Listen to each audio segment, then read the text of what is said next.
Payol, Gucerat lechero.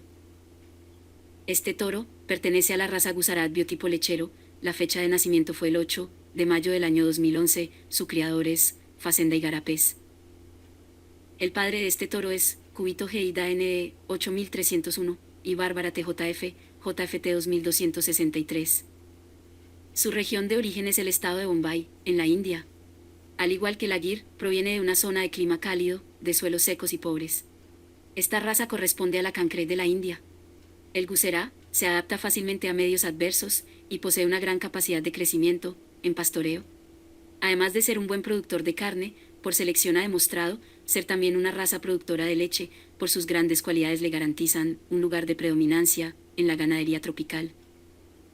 Como abuelos paternos tiene a Galori 3554 y Cubana Atupa a 5857.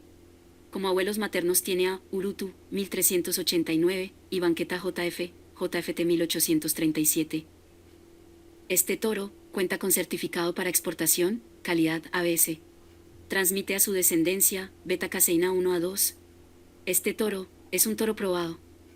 Si quieres adquirir la genética de este toro, en la descripción del video te dejaremos el contacto del distribuidor autorizado.